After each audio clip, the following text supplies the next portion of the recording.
हाँ बेटे, तो देखिए अब हम लोग आगे बढ़ रहे हैं, क्योंकि रेजिस्टेंस और रिएक्टेंस एलिमेंट कंबाइंड होना शुरू हो जाते हैं, कॉमन सर्किट में इंप्लीमेंट होना स्टार्ट हो जाते हैं। ठीक है बच्चों, देखिए ये प्योर रेजिस्टेंस है। इंडक्टर कॉइल और कैपेसिटर जो ऑब्स्टेकल जनरेट करते हैं एसी सर्किट में, उन्हें हम लोग कहते हैं रिएक्टेंस, एक्सएल या फिर एक्सी। तीनों का इफेक्ट आपके दिमाग में होना चाहिए, मैं बार बार कह रहा हूँ। रेजिस्टेंस के इफेक्ट में 5 फेज डिफरेंस 0 होगा वोल्टेज और करंट में। इंडक्टर कॉइल के इफेक्ट में voltage leads to current by phase angle pi by 2, और कैपेसिटर में voltage lags to current by phase angle pi by 2। ठीक है, प्योर रेजिस्टेंस और प्योर इंडक्टर कॉइल मतलब इंडक्टेंस, इंडक्टर कॉइल रिएक्टेंस। ठीक है, आप देख चुके हैं। प्योर रेजिस्टेंस और प्योर रिएक्टेंस आप ऑब्जर्व कर चुके हैं। आर या फिर एक्स दोनों में से कोई सा भी लीजिए, बेसिक रिलेशन यही था, वी अपॉन आई या V naught upon I naught या V R M S upon I R M S. दोनों ही ओम से काउंट होते हैं, रेजिस्टेंस भी और रिएक्टेंस भी, दोनों ही ओम से काउंट होते हैं। लेकिन अब हम लोग बात कर रहे हैं कि रेजिस्टेंस और रिएक्टेंस दोनों एक साथ इंप्लीमेंट हुए, तो देखिए कॉम्बिनेशन क्या हो सकता है। रेजिस्टेंस के साथ इंडक्टर कॉइल अटैच हो जाए तो आरएल सर्किट बन जाएगा। तो आरएल सर्किट, अगर रेजिस्टेंस के साथ कैपेसिटर अटैच हो गया तो आरसी सर्किट बन जाएगा, और रेजिस्टेंस के साथ इंडक्टर कॉइल कैपेसिटर दोनों अटैच हो गए तो आरएलसी सर्किट बन जाएगा। तो हम लोग ना ऑल ओवर इफेक्ट देख रहे हैं आरएलसी, और ये इफेक्ट अगर तुमने डाइजेस्ट कर लिया तो आरएल और आरसी तो इसी के 1 और 2 सेकेंड, फर्स्ट और सेकेंड केस बन जाएंगे, तो और कुछ नहीं है। पूरे आरएलसी सर्किट में 3 केसेस बनते हैं, दिमाग लगाना, ढंग से सुनना। चलो शुरू करते हैं।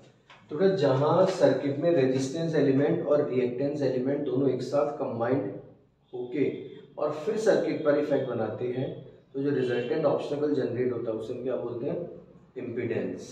ध्यान रखना। तो रेजिस्टेंस के साथ अगर इंडक्टर कॉइल हो या रेजिस्टेंस के साथ कैपेसिटर हो या तीनों एक साथ इंप्लीमेंट हो, तो सर्किट में जो रिजल्टेंट ऑब्स्टेकल जनरेट हो उसे बोलेंगे इम्पीडेंस।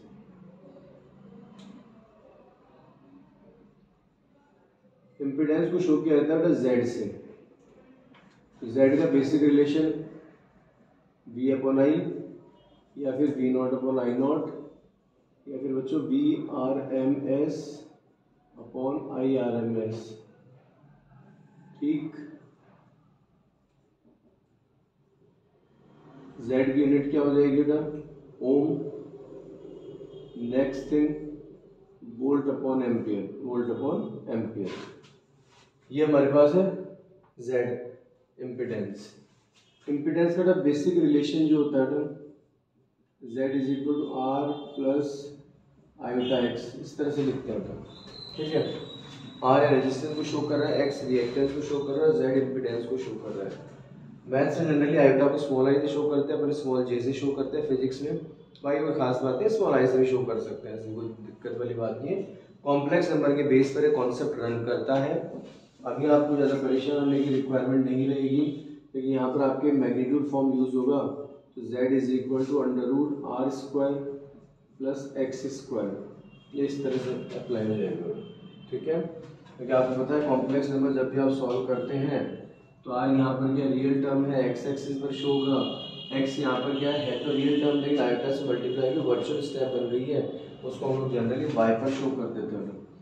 और अगर हम लोग ने यहाँ पर इनका रिजल्टेंट लेना चाहेंगे तो z हाइपोटेनियस की फॉर्म में बनेगा, तो वही hypotenuse equal to under root base square plus perpendicular square, इस तरह से फॉर्मूला मैनेज होता है।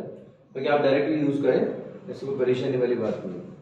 ठीक है, अब देखिए अगर r के साथ l अटैच हो, r के साथ l तो बनेगा R L circuit, R L circuit. ठीक है, तो उस कंडीशन में z कितना बनेगा, root R square plus X L square, और एक्स एल के लिए आप जानते हैं ओमेगा एल होती है, याद है ना, तो टेंशन है। इसी के साथ अगर r के साथ c अटैच हो जाए तो z कितना रहेगा, root R square plus X C square, और एक्स सी की वैल्यू क्या होती है, 1 अपॉन ओमेगा सी, याद है नहीं है, यूज किया आप लोगों ने, कोई दिक्कत नहीं कर। और अगर आर एल सी सर्किट बना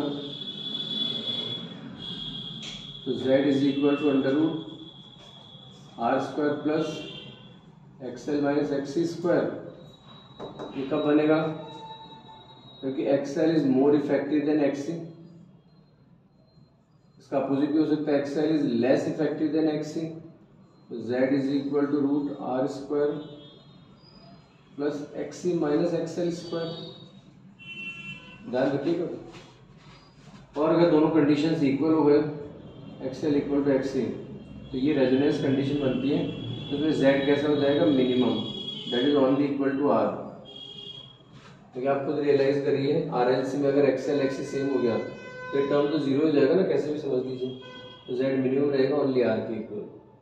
तो इम्पीडेंस का लॉजिक आपके दिमाग में होना चाहिए। डन है, कोई दिक्कत, कोई परेशानी नहीं है। चलिए आगे बढ़ते हैं। इसी में अगर हम लोग केस 1 पर बात करें, case 1, if XL is greater than XC या फिर V not L is greater than V not C, it means inductor coil is more effective than capacitor. अगर इंडक्टर कॉइल ज़्यादा इफेक्टिव है कैपेसिटर से, तो इंडक्टर कॉइल का effect show भी तो होना चाहिए, और इंडक्टर कॉइल की टेंडेंसी है वोल्टेज को आगे रखना। अब यहाँ पर इंडिविजुअल इंडक्टर कॉइल नहीं, और भी एलिमेंट्स, तो ये तो कंफर्म है कि वोल्टेज करंट से फेज एंगल आगे रहेगा, ये भी कंफर्म है कि 90 आगे नहीं हो पाएगा। समझ गया, तो दिक्कत नहीं। तो चलिए ध्यान दीजिएगा, ढंग से समझना बड़ा अच्छा है। आंसर अपने आप आएंगे, बस आपको थोड़ा माइंडसेट बनाना है। प्योर रेजिस्टेंस की टेंडेंसी क्या है, I not V not R एक साथ, करंट और वोल्टेज एक साथ शो होने चाहिए, सेम फेज में रहेंगे। इंडक्टर कॉइल के इफेक्ट में क्या होगा, करंट से π/2 फेज एंगल लीड करेगा वोल्टेज, और कैपेसिटर के इफेक्ट में करंट से π/2 लैग होगा वोल्टेज। वो तो क्लियर है, दिमाग लगाना। प्योर रेजिस्टेंस के इफेक्ट में करंट और voltage same phase, inductor coil तो करंट से वोल्टेज 90 आगे, कैपेसिटर करंट से वोल्टेज 90 पीछे। अब इस सिचुएशन में अगर हम लोग बात करें तो रिजल्टेंट वोल्टेज कितना रहेगा बेटे, V not L minus V not C। क्योंकि आप फील कर सकते हैं रियल फाइट किनकी होगी, इन दोनों की तो होगी, इंडक्टर कॉइल और कैपेसिटर की। V नॉट L और V नॉट C तो रियल फाइट इनकी दोनों की हुई, तो यहाँ पर रिजल्टेंट आ गया V not L minus V not C। Yes no, कोई एक्सक्यूज। इन केस अगर इसी का सेकंड केस लेंगे अगर, तो अगर V not C comparatively effective होगा, तो बेटा ओरिजिन के नीचे की तरफ C माइनस L हो जाएगा, V not C minus V not L, इतना से इफेक्ट आएगा। ठीक है ना। तो देखिए V नॉट L और V नॉट C का रिजल्टेंट आ चुका है बच्चों। इस कंडीशन में अब सर्किट का अगर रिजल्टेंट वोल्टेज काउंट करना है, सर्किट का रिजल्टेंट वोल्टेज इसे बोलते हैं V not RLC। RLC circuit का नेम है, V not RLC peak value of voltage. ठीक है। तो कितना, और आप देख सकते हैं रिजल्टेंट वोल्टेज करंट से 5 फेज एंगल आगे होगी। तो रिजल्टेंट वोल्टेज करंट से 5 फेज एंगल आगे, 5 की वैल्यू 90 और 0 के मिड में होगी। 5 90 नहीं हो सकता और 0 भी नहीं हो सकता। इसी कंडीशन में अगर हम लोग इम्पीडेंस के लिए ग्राफ बनाए थे, तो ये V नॉट R का R, V नॉट L का क्या कर दिया था XL, और ये V नॉट C का XC। तो अगर नेट वैल्यू बात करें तो XL माइनस XC आ गया, क्या बताइए, या भी L माइनस या भी L माइनस सेम अमाउंट है। तो रेजिस्टेंस और रिएक्टेंस, इनका रिजल्टेंट कितना हो गया बच्चों,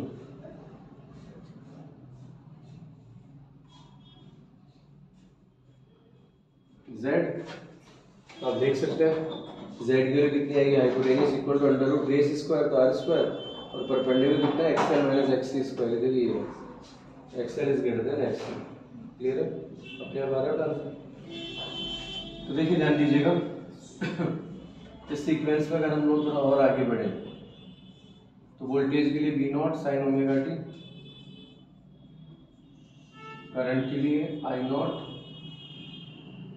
साइन ओमेगा टी माइनस 5। ध्यान से सुनना चाहिए, वोल्टेज कितना है V not sine omega T,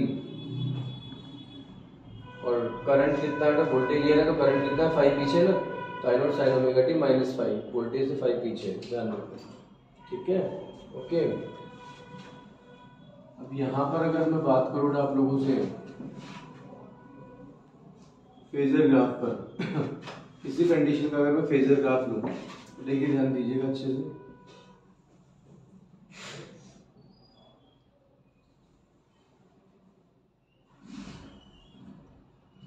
हाँ जी,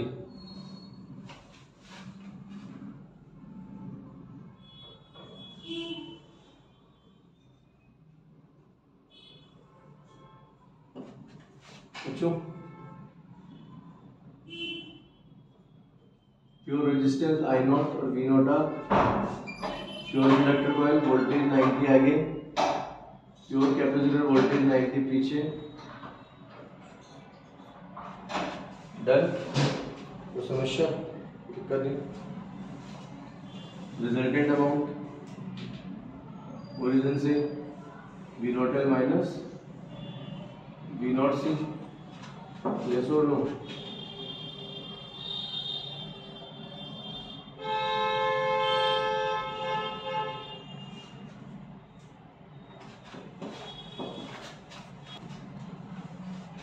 हाँ जी, सोचो यहाँ पर देखा जाए तो आपके पास रिजल्टेंट वोल्टेज अमाउंट हो गया V not R L C. शायद आप खुद भी रियलाइज कर रहे होंगे सेम ग्राफ बना था, बस एक इसको हम लोगों ने थोड़ा सा इंक्लाइन कर दिया था। ठीक है, ये है phasor graph for RLC circuit case 1। ठीक है, कोई दिक्कत नहीं। देखिए सुनिएगा, वोल्टेज के लिए फेज एंगल कितना है ओमेगा टी। तो देखिए रिजल्टेंट वोल्टेज कितने एंगल पर है ओमेगा टी, मतलब ओरिजिन से यहाँ तक पूरा ओमेगा टी। ठीक है, अब आप देखिए ना वोल्टेज के कंपैरिजन में करंट कितना पीछे, 5 एंगल पीछे। तो जहाँ पर वोल्टेज है उससे 5 एंगल पीछे होता करंट, ये देखो ये देख रहे हो ना आई नॉट। तो रिमेनिंग एंगल कितना बन गया बताइए, ओमेगा टी माइनस 5 हो गया ये। भाई सोचिए ओरिजिन से यहाँ तक पूरा कितना ओमेगा टी, ये 5, तो रिमेनिंग ओमेगा टी माइनस 5 हो गया। आप देख सकते हो ओमेगा टी 5 और ओमेगा टी माइनस 5 तीनों चीज शो हो चुकी है। क्लियर? इसी कंडीशन में अगर बेटा पावर फैक्टर की बात हो, इसके बाद बेटा पावर फैक्टर,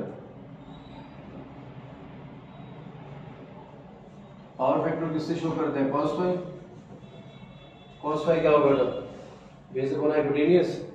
देखिए बेस कितना है वी नॉट आर, हाइपोटेनियस कितना है V not R L C. cos phi is equal to base upon hypotenuse, तो आर बाई जेड। बताइए कोई दिक्कत है, कोई समस्या नहीं। cos फाई की वैल्यू आनी चाहिए कहीं से भी आए, बेस अपॉन हाइपोटेनियस। जेड की वैल्यू लिख सकते हैं, जेड कितना हो जाएगा root R square plus XL minus X square. ऐसे V not R L C की वैल्यू भी आप देख सकते हैं, दे सकते हैं ना, कोई दिक्कत नहीं। V not R L C का भी देना पड़ेगा, V not R L C क्या होगा root V not R square plus V not L minus V not C square in this situation. ठीक है, ये समझ में? यस, हाँ जी, हाँ जी। बेटा इसी सीक्वेंस में अगर रिजल्टेंट फेज एंगल, तो मान लीजिए कैलकुलेशन में फाई की रिक्वायरमेंट है, फाई कैलकुलेट करवा रहे हैं, तो cos फाई से भी आ जाएगा फाई। लेकिन बेटा कंपैरेटिवली cos फाई से आपका हाइपोटेनियस में जाना पड़ेगा, तो रिजल्टेंट निकालना पड़ेगा, तो कंपैरेटिवली डिफिकल्ट पड़ता है। तो जहां पर अगर बेटा पावर फैक्टर पूछ लेता तो cos फाई निकालना है, उसमें कोई एक्सक्यूज ही नहीं है। लेकिन ओनली फेज एंगल फाई की बात हो तो tan फाई कंपैरेटिवली आसान रहेगा, क्योंकि इसमें क्या होगा परपेंडिकुलर अपॉन बेस, तो कंपैरेटिवली इजीली काम हो जाएगा। और देखिए दिमाग लगे कुछ भी रटना नहीं है, ओनली ग्राफ, और ग्राफ भी रटने की जरूरत नहीं पड़ेगी अगर ये तीनों शर्तें आपके दिमाग में क्लिक होंगी तो। समझ गए? तो tan फाई कितना आएगा, अब आप सोचिए फाई के अकॉर्डिंग सोचिए, तो परपेंडिकुलर अपॉन बेस, तो परपेंडिकुलर कितना है V not L minus upon V not R. बताइए तो दिक्कत इस तरह से tan phi equal to perpendicular XL minus XC upon R. बताइए, हम ये भी लिख सकते हैं phi equal to tan inverse this one, वो कोई खास बात नहीं, वो भी रिक्वायरमेंट है, कैसे भी घुमाई चीज़ों की। वो लिख लिया, कोई भी एक्सक्यूज हो तो बताइए, कोई दिक्कत हो तो बताइए। कि आपका केस 1 कंप्लीट हो चुका है RLC में। ठीक है, जो भी क्वेश्चन बन सकते हैं, जो कंडीशन बन सकते हैं आपके सामने, इससे बाहर कुछ नहीं जाएगा, दिमाग में रखना।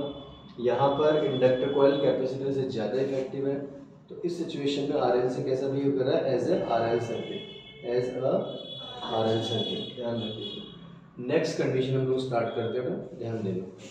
केस सेकेंड, बेटा इसकी केस सेकेंड में देखिएगा, जस्ट अपोजिट हम लोग कर लेंगे। केस 1 में आप लोगों ने क्या देखा था? Inductor coil more effective than capacitor. Case second हम लोग क्या ले रहे हैं? Capacitor is more effective than inductor coil. इस बार कैपेसिटर ज्यादा इफेक्टिव है। कैपेसिटर ज्यादा इफेक्टिव है तो कैपेसिटर का इफेक्ट शोभित होगा, और इसका इफेक्ट क्या है? करंट वोल्टेज से लीड करना चाहिए। ये हम जानते हैं 90 नहीं कर पाएंगे, अकेला कैपेसिटर नहीं है, लेकिन ये कन्फर्म है कि करंट फेज एंगल आगे होगा वोल्टेज से, ये तय है। तो चलिए देखते हैं। प्योर रेजिस्टेंस के इफेक्ट में क्या हो जाएगा? I0 and V0 are common position. ठीक है, इंडक्टर कॉइल का effect, voltage leads to current, voltage current से π/2 आगे, तो जहां करंट है बेटा वहां से π/2 फेज एंगल आगे V0L, और कैपेसिटर वोल्टेज π/2 पीछे। कैपेसिटर के इफेक्ट में करंट से π/2 पीछे, तो करंट के कंपैरिजन में वोल्टेज लैग है V0 से, डन है। लेकिन इस बार बेटा V0 से ज़्यादा इफेक्टिव है, तो जो दोनों का रिजल्ट होगा बेटा करेंगे बेटा, देखिए सुनिएगा, यहाँ पर दोनों का जो रिजल्टेंट अमाउंट होगा कितना हो जाएगा बच्चों? V0C minus V0L। यस और नो? Any excuse? तो दिक्कत नहीं।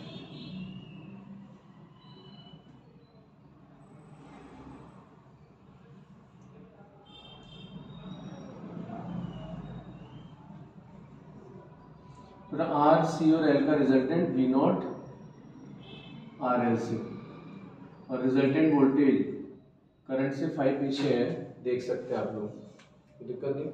तो रिजल्टेंट वोल्टेज करंट से पीछे है, मतलब करंट लीड कर रहा है। तो आप देख सकते हैं कैपेसिटर के इफेक्ट में करंट ही लीड करता है, और यहाँ भी कंपेरेटिवली करंट ही लीड कर रहा है रिजल्टेंट वोल्टेज से। ठीक, कोई दिक्कत नहीं। V0 RLC की वैल्यू कितनी हो जाएगी? Hypotenuse equal to under root base square, तो V0 R स्क्वायर, और परपेंडिकुलर कितना होगा? C माइनस L, तो V0 C minus V0 L square. Any excuse? कोई दिक्कत नहीं।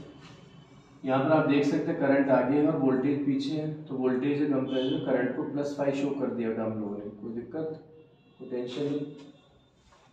5 की वैल्यू 90 और 0 की मिड में रहेगी। V0 R देन R, ये XL शो कर दिया, देन XC। अगर रिजल्टेंट अमाउंट शो करूँ टर्म में, तो XC minus XL, origin XC और XL, तो रिजल्टेंट XC माइनस XL। ठीक है, अब अगर हम लोग आगे बढ़ें तो बच्चों रिजल्टेंट ऑब्स्टिकल क्या आ जाएगा? Impedance Z। तो Z कितना होगा? Hypotenuse equal to base square तो R स्क्वायर, और परपेंडिकुलर कितना? XC minus XL square. हो जाएगी R square plus XC minus XL square. कब? जब कैपेसिटर ज़्यादा इफेक्टिव है। यहाँ पर कैपेसिटर ही ज़्यादा इफेक्टिव है, तो इस कंडीशन में RLC कैसा बिहेव करेगा? As a RC circuit, as a RC circuit. समझ गए? कोई दिक्कत नहीं, ये थोड़ा ध्यान रखिएगा। पावर फैक्टर वगैरह cos फाई क्या होगा? बेस अपॉन हाइपोटेन्यूज, तो base upon hypotenuse cos phi, base upon hypotenuse तो R/Z। tan फाई कितना होगा? Perpendicular V0 C minus V0 L upon base V0 R। ऐसे tan phi equal to perpendicular XC minus XL upon R। Next की कोई दिक्कत नहीं है। Finally जैसे यहाँ पर हम लोगों ने फेजर ग्राफ शो किया, दोबारा से हम लोग phasor graph for circuit show कर सकते हैं। ध्यान से सुनना, अच्छे से समझना।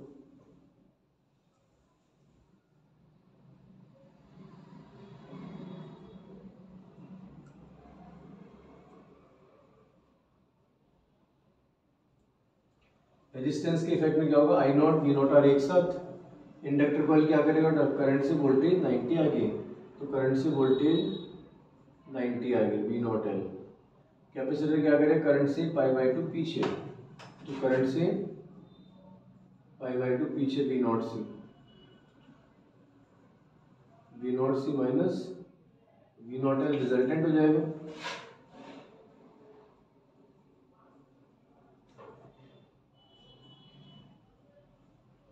ओके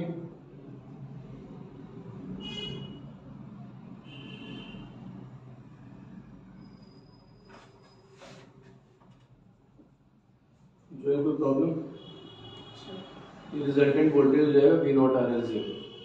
अब देखिएगा रिजल्टेंट वोल्टेज के लिए फेज एंगल ओमेगा टी, तो वोल्टेज के लिए ओमेगा टी,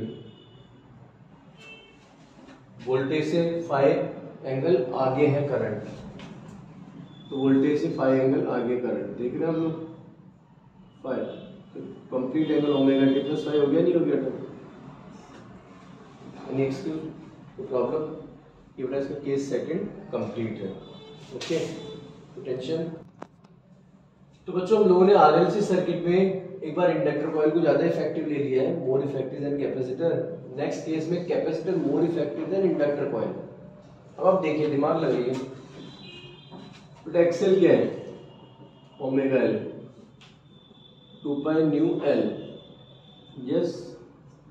और तो एक्सी क्या है? 1 upon omega C, 1 upon 2 pi nu C. In case अगर फ्रीक्वेंसी को आपने इंक्रीज किया बच्चों, तो इसका मतलब एक्सएल इंक्रीजेज और एक्ससी डिक्रीजेज, समझ रहे ना? एक्सएल इंक्रीजेज क्योंकि डायरेक्टली प्रोपोर्शनल, एक्ससी डिक्रीजेज क्योंकि फ्रीक्वेंसी के साथ इनवर्सली प्रोपोर्शनल है। फ्रीक्वेंसी को डिक्रीज किया तो एक्सएल डिक्रीज और एक्ससी इंक्रीज। तो जो आपको पता है कि फ्रीक्वेंसी चेंज होने के साथ एक्सएल और एक्ससी का इफेक्ट भी चेंज हो रहा है, यस, कोई दिक्कत नहीं।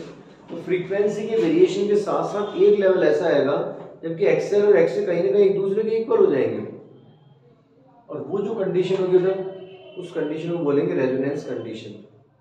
सर्किट को बोलेंगे आरएलसी सीरीज रेजोनेंस सर्किट, उस फ्रीक्वेंसी को बोलेंगे रेजोनेंस फ्रीक्वेंसी, ध्यान रखना, ठीक है? तो बेटा रेजोनेंस कंडीशन में क्या हो जाएगा? XL equal to XC. XL क्या होता है? ओमेगा इंटू एल, एक्ससी क्या होता है? 1 अपॉन ओमेगा इंटू सी। ओमेगा यहाँ पर क्या? एंगुलर फ्रीक्वेंसी, तो पर्टिकुलर कंडीशन में इसको एंगुलर रेजोनेंस फ्रीक्वेंसी कह देंगे।